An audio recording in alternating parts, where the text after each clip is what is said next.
Hi everyone, Emily here from Emily Reads, and today I have for you a mid-month wrap-up. Now, I normally don't do mid-month wrap-ups, but I'm doing the amazing readathon that Bree from For a Pause in a Book is hosting, and so I've been reading a lot. So the readathon is kind of patterned after The Amazing Race, where every few days we have a travel destination that we go to, and we have a prompt that fits with that, and we find a book that matches with the prompt. So we don't necessarily know what we're going to be reading until we have a book until the book and the city prompt drops. In addition, this past weekend, we're just finishing up a couple hours ago, face-off weekend, where it was your team can earn points for each book that is read. So it was a pretty intense weekend for a lot of people. So because of that, I have 12 books that I'm going to be talking about. Granted, one of them is just a collection of 3 short stories. So there are a couple that are pretty short that I read for face-off weekend, but I read a total of 12 things so far. So I figured I should probably do a wrap-up now.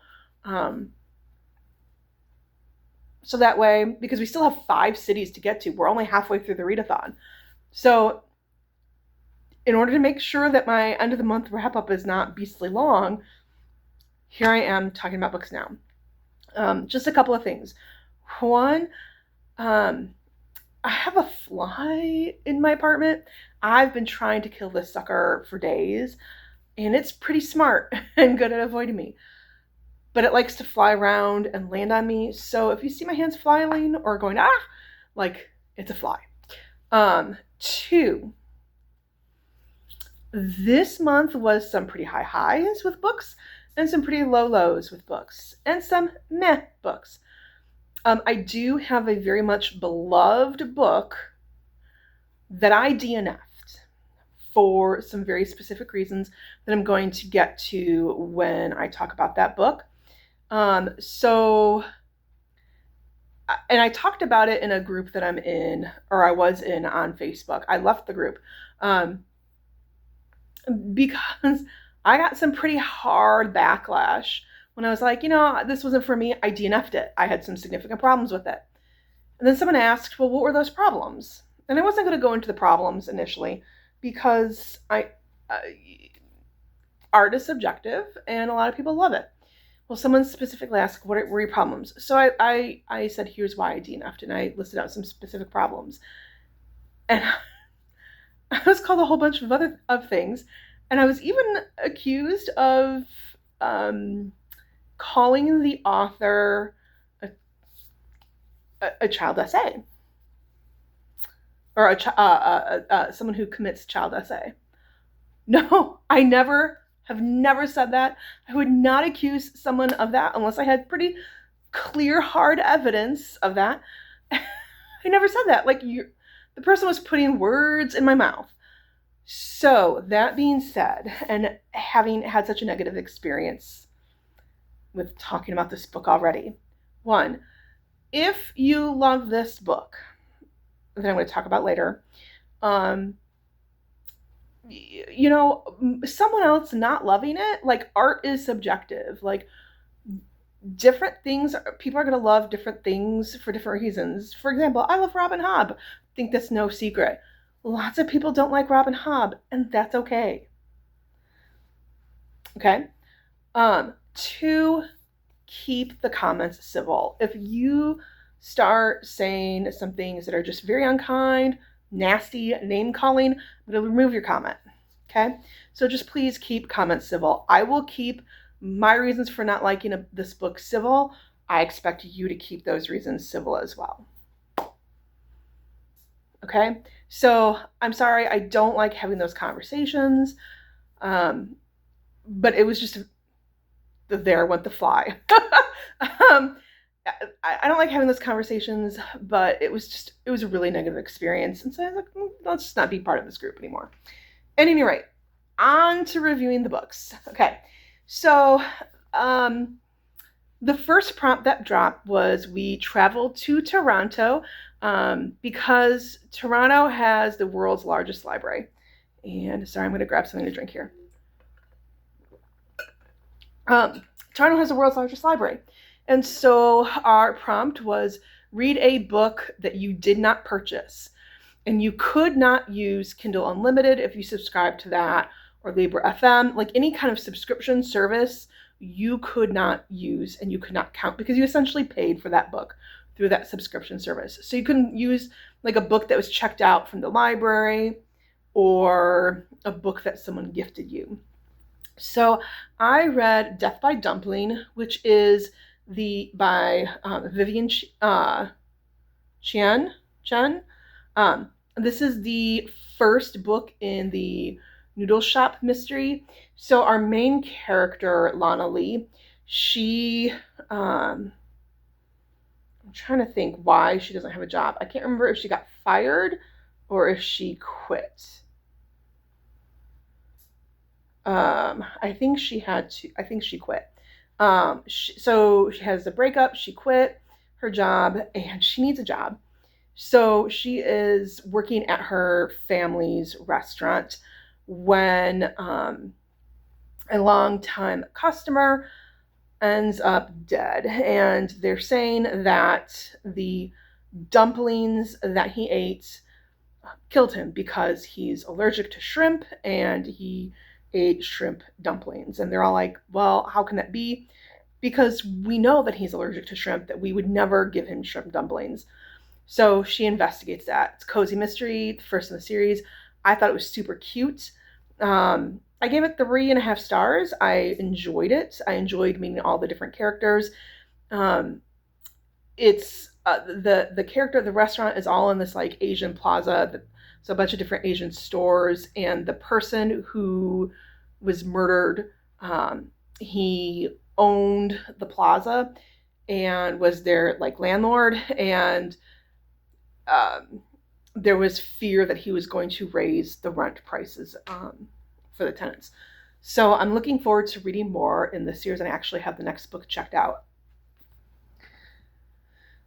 The next book I read, was,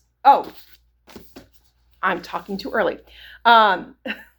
So the next book I read, our next stop was Buenos Aires, and we had to find a book that had only 2 point of views. Not 1, not 3 or more, only 2, because Buenos Aires is famous for the tango, and it takes 2 to tango. In addition, as a member of the fantasy team, and we came last during the first leg, we had to pick our consequence, our roadblock. What is it called on Amazing Race? I can't remember. So because we came in last, we had to find not 1, not 2, not 3. We had to find 6 books with only 2 point of views, and then roll the dice and read that book. Okay. So if you're a fantasy reader, finding books with only 2 point of views is really hard. Everyone kind of struggled with it. So, and like, everyone's like, okay, guess we're going to be reading Role Playing right now, which is a romance novel. It was one of the host's favorites. I've already read Role Playing like 3 times already, and I love the book. Since this time last year, I've already read it 3 times. I didn't want to read it again. So finding 6 books was fun. I ended up reading a host favorite, which is A Court This Cruel and Lovely.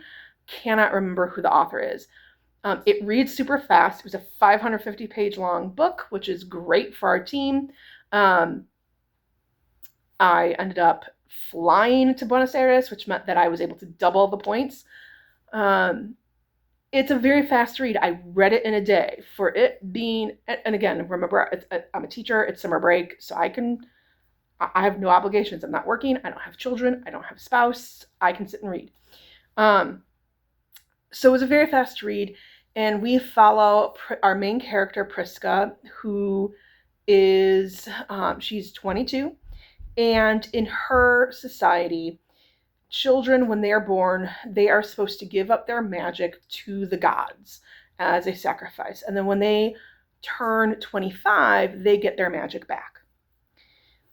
If they are found to still have their magic before they are 25, then they're found to be guilty of withholding that sacrifice to the gods, and they and their families are executed. Well, she still has some of her magic.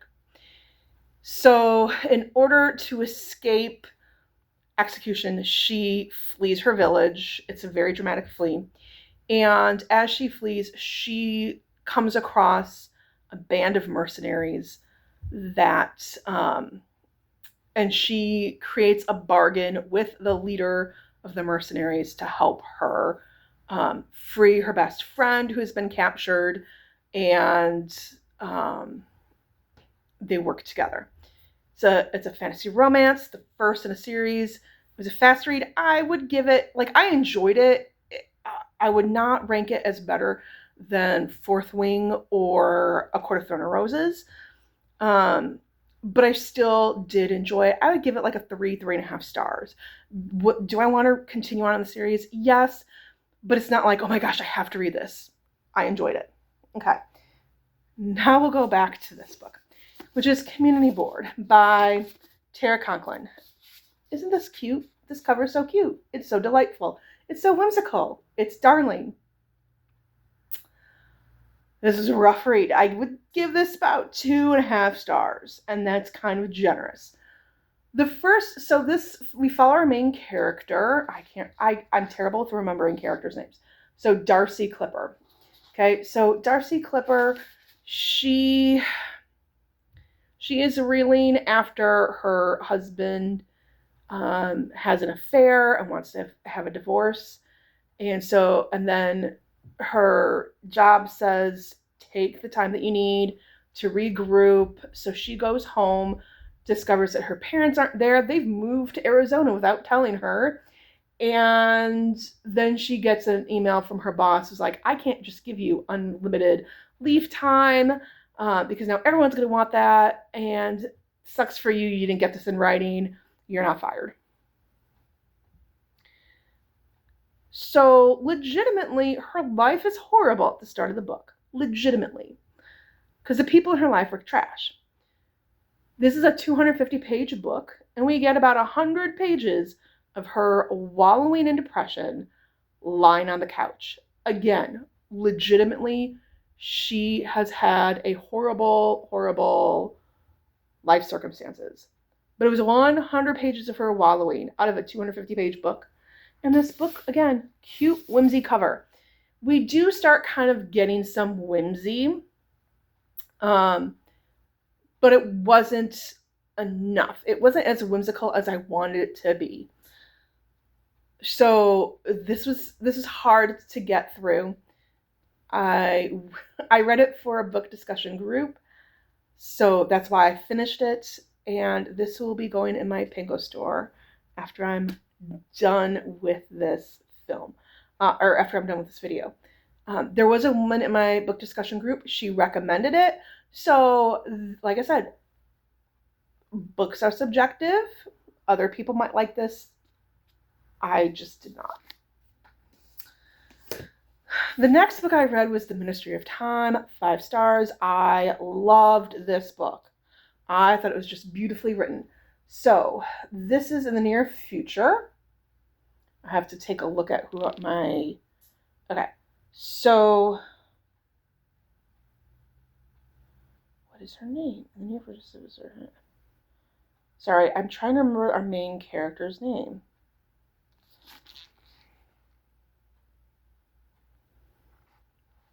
Why can't I remember our main character's name?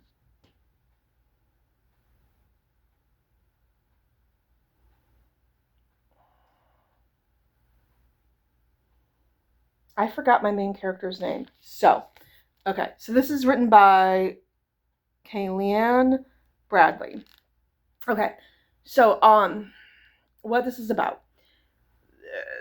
Our Ministry of Time is a government agency in the United Kingdom, and they have discovered this door that allows time travel. And there are several people from history that have been taken from historical times and then brought to modern times. And it is the job, each person from the past is assigned someone to help them. And that person is called a bridge. And our bridge, Della. No, not Adela.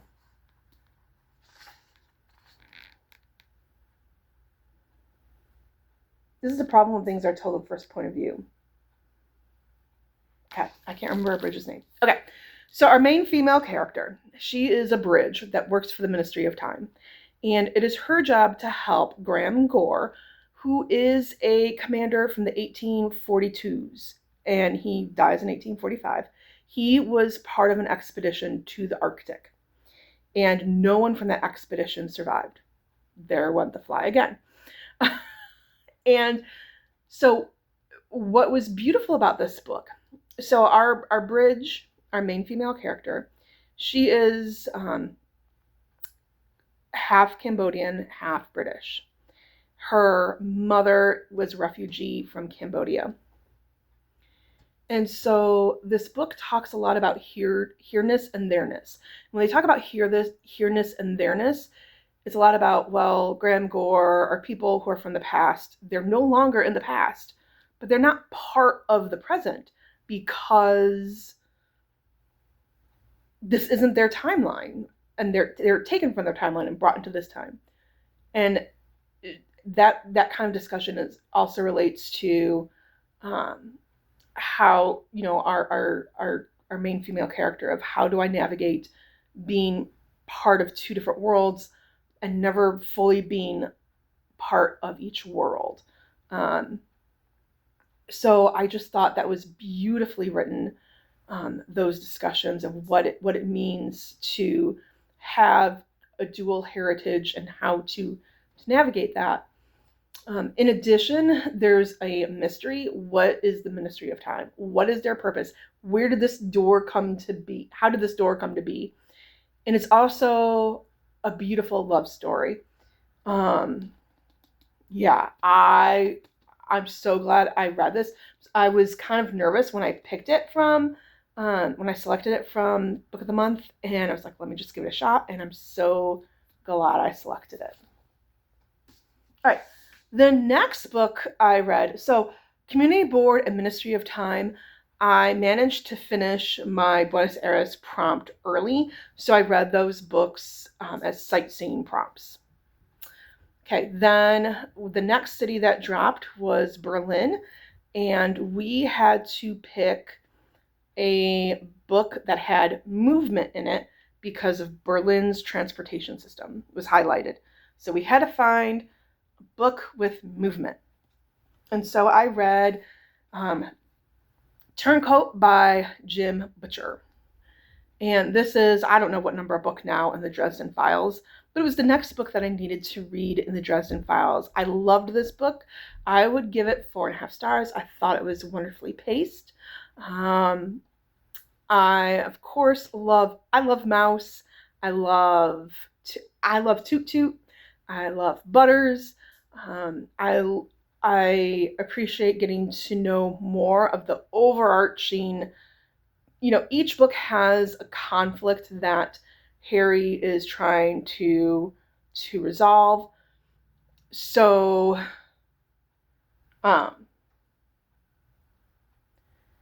in this case, someone from his past is kind of running from some trouble and has turned to Harry for help.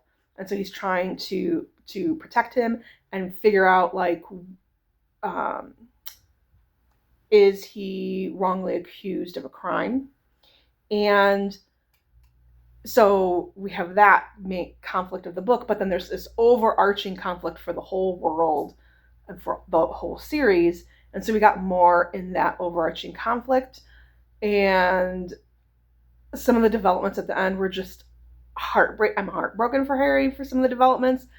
But I'm looking forward to the next book. I've read the back of the book. And here's the thing. Okay, so the next book in this series is Changes. I'm going to just tell you something right now. Do not read the back of the book of Changes. If you're working through the Dresden Files and you have not read them, do not read the back of the book of Changes. Do not read it. And not until you start reading the book. Because if you read the back of the book, if you read a description of the book, it will spoil and lessen the impact of the first sentence. So do not read the back of the book of Changes. So I'm looking forward to Changes. Here's now my hot take book. Okay, so our next city that we went to was Paris. And for Paris, we had to read an award-winning book. And House in the Cerulean Sea has won an award. I DNF'd it. So here's where my hot take is. I understand that this is beloved. I had some significant issues with it that I had a hard time seeing past. And I got angry and I couldn't see past it. So, and I even I even talked about it in a Discord that I'm in. I'm like, hey, like, I'm DNFing it. Like, am I crazy for this? And other people felt the same way. So I feel okay. Again, my not liking this doesn't take away from you liking it. I'm going to go into the issues that I had with this book. Okay, so first of all, I DNF'd this book at page 257. This is a 396 page book. So I got a good way through it. I got 60% of the way through it. So I genuinely gave it a very fair shot. Okay. Let me talk about the positives. I loved Lucy.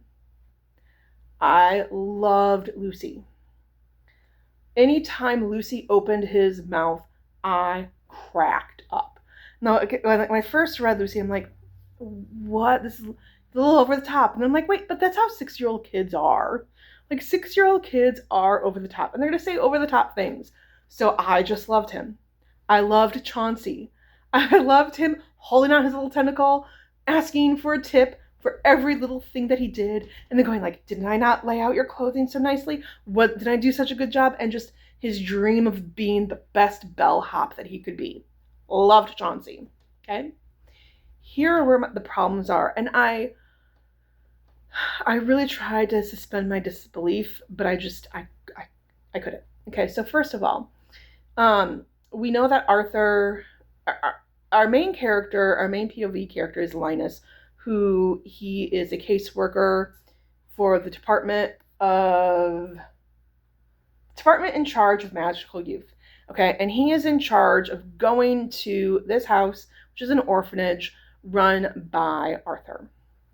Okay, now our Lucy, he is the son of Lucifer, and he has serious nightmares. And we experience a nightmare in this book. Okay, and so Arthur, thinking, okay, I need to keep Lucy safe when he experienced nightmares, and everyone in this house safe when he experienced nightmares. I need to be close at hand to help Lucy through his nightmares when he has them, so that way I could keep everyone safe. Lucy's room is in Arthur's room.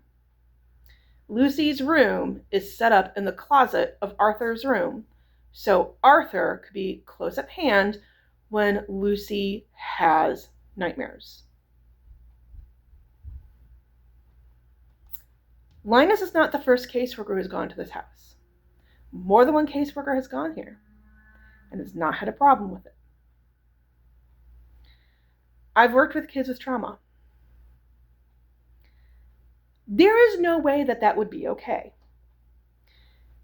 If Arthur wants to be close at hand because Lucy has nightmares, put Lucy's bedroom next to yours, not in your bedroom. So that would never fly. So I had that problem from the get-go when I read that was in there, and I was like, okay, let me suspend my disbelief. It's just a book, but it's an odd choice. and it's a choice that the author and the publishing house left in. I kept reading.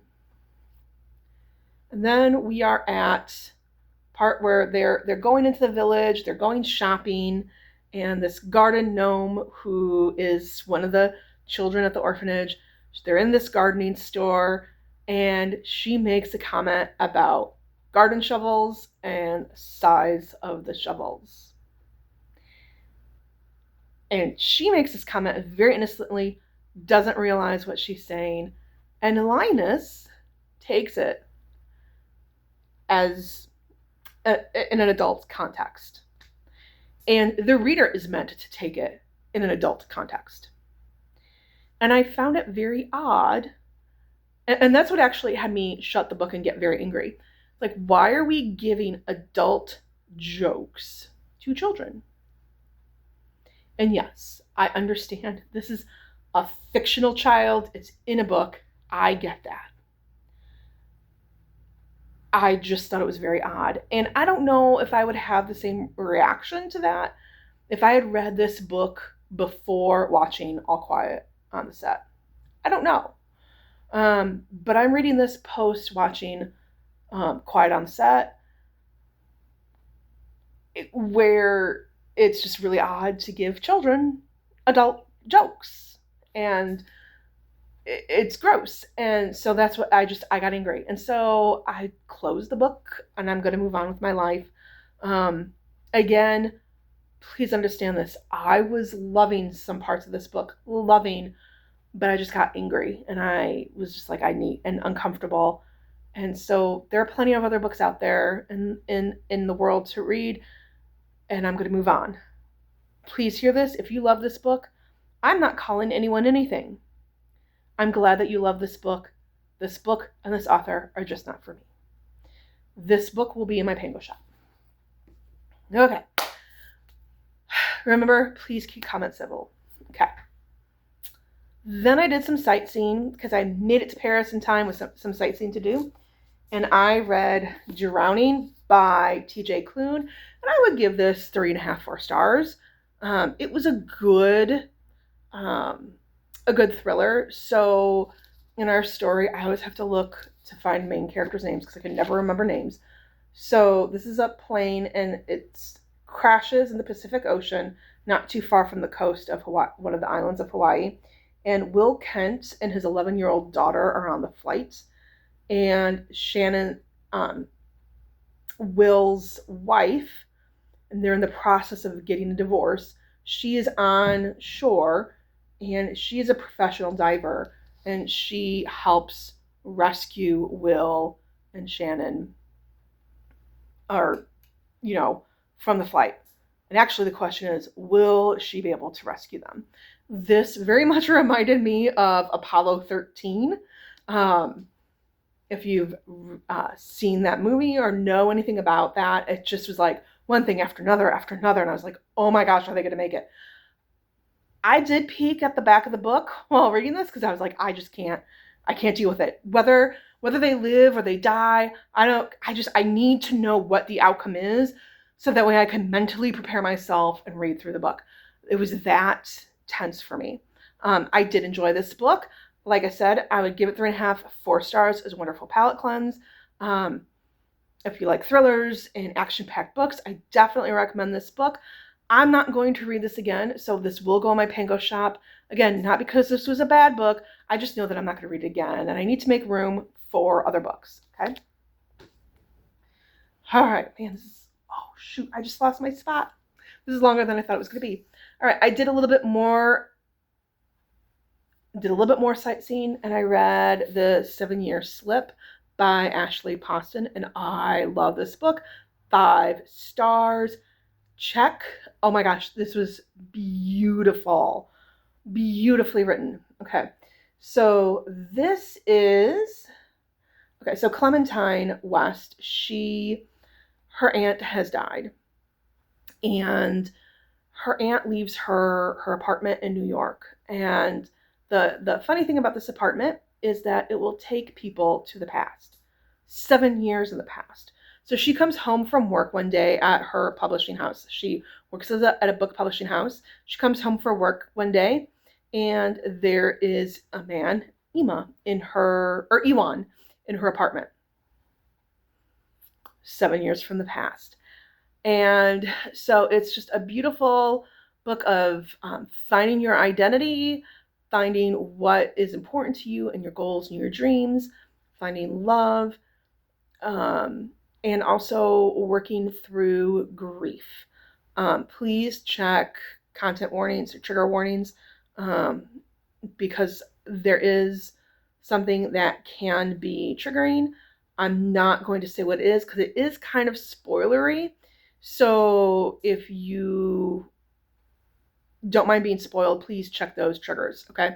But 5 out of 5 stars. I love this book. Crying. I needed Kleenex. It was beautiful. Beautiful, beautiful. All right. And then face-off weekend happened, and also our next prompts. So I'm just going to now go in order of how I finished them. So first up, I read Christmas with Ella Montgomery. So this I got back at Christmas time, obviously Christmas. But this is one of those like free books. Like I was at Barnes and Noble, and if you made a purchase, you got a free book. So I picked this one up. And it just had 3 short stories. And they were cute. They weren't great, but I was able to, it's only like 52 pages. And so the rule was if it was 50 pages, we can log it as a book. So I read this for a face-off. I also read Frindle by Andrew Clements. And this is, who's our main character? Nicholas Allen. Okay, so Nicholas Allen has Mrs. Granger. And Mrs. Granger is kind of like an older teacher who is like, and everyone knows that like she loves words. She loves words and vocabulary and the dictionary. And she's very old school in her way of approaching school and discipline. And our Nicholas Allen, he's kind of like a troublemaker. So one day he finds this pen and he's like, I'm not going to call it a pen. I'm going to call it a frindle, because his teacher has said, you know, how are words made? Like you make words. So he's like, well, I'm going to call this a frindle. It's no longer a pen. It's a frindle. And she's like, no, it's not a pen, or it's not a frindle. It's a pen. It's in the dictionary as a pen.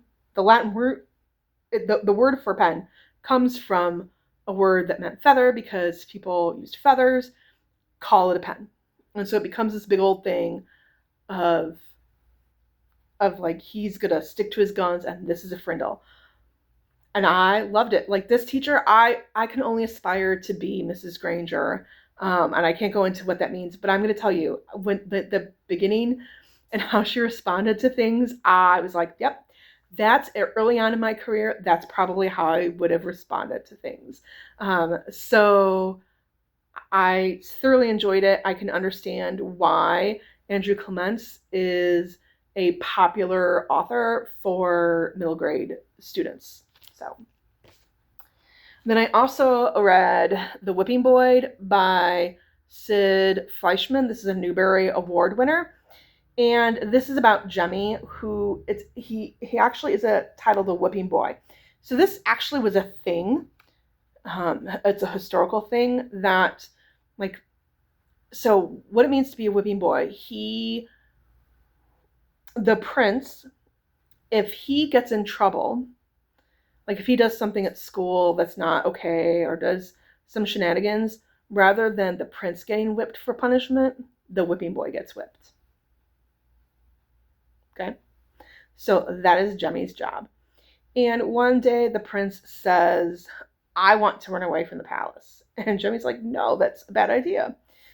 And so the prince says, well, too bad, I'm going to do it. And so Jemmy goes with him, and they run into all sorts of adventures and shenanigans. And it was okay. I wasn't. I'm curious to wonder, like, what other books were up for the award when this was published. This is an older book. This came out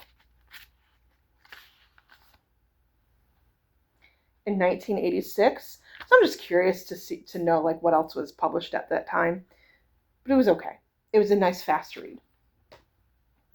Then finally, I read Tress of the Emerald Sea by Brandon Sanderson. I backed the Kickstarter. I've been working my way through the Cosmere in publication order. I'm 200 pages into the Oathbringer. I hit a reading slump.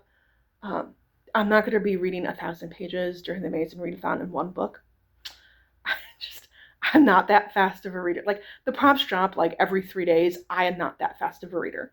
So I wasn't planning on reading this month. However, we had so our prompt was Cape Town, and we talked about the nature of Cape Town. So we had to find a book that had nature on it. Could not have an animal. It could have rocks, it could have the sea, it could have flowers, but it could not have animals. Or we couldn't use animals as our count for nature. Excuse me. And because we came in last in the previous leg, our punishment as fantasy was we had to create a poll. We had to find 4 books and create a poll, and then from that poll determine what we would read. Tress of the Emerald Sea won out by 2% over Sword of Kaigen. So I will be reading Sword of Kaigen eventually. I don't know when. It will happen because it's on my Our Fantasy bingo. Okay, so it will happen. So I read this, and this has been described as like it's got Princess Bride vibes. I enjoyed it. It was cute. It wasn't his greatest work, but it was cute. And I also, towards the end, I was like, ooh, there's a Cosmere egg, and there's a Cosmere Easter egg, and there's another Cosmere reference. So it definitely has references to Elantris and Warbreaker and Mistborn, and there's one other. What other? I think it does refer to Stormlight Archives. Our main narrator is Hoyd. So if you're not a fan of Hoyd's voice, if you've read Sanderson's other books and you don't like Hoyd, like this is written from Hoyd's point of view. He is our narrator. Although I found Hoyd to be kind of restrained in this. He still is very whimsical, but he can get full on in Words of Radiance. He was not as full on. I did enjoy it. I did like the ending. I felt like sometimes we were a little too far in. Okay, sorry, I just lost my train of thought there. I felt like sometimes the pacing was a little slow. It dragged a little bit, sometimes between like minor conflict. But overall, I enjoyed it. I liked the fact that it was Tress who was saving her love. But here's what I thought was kind of odd. It was like Tress, who is a window washer in her life, she's now on this ship, and she just can do all these things. So that was a little kind of like she just is able to do all these things to the point where like people are like, we think that you're a king spy, because she's so capable of doing all these different things. And it's like your background would not lead you to be able to do all these things. But do I recommend this book? Of course. I would give this 4 stars. Whew, it was a 40-minute video. I didn't mean it to be 40 minutes, but it was 12 books. Now you know why I decided to do a mid-month wrap-up. Are you participating in the Amazing Readathon? What has been your favorite book that you've read so far this month? Mine was The 7-Year Slip. Absolutely adored it. And also Ministry of Time. Happy reading, everyone. Bye.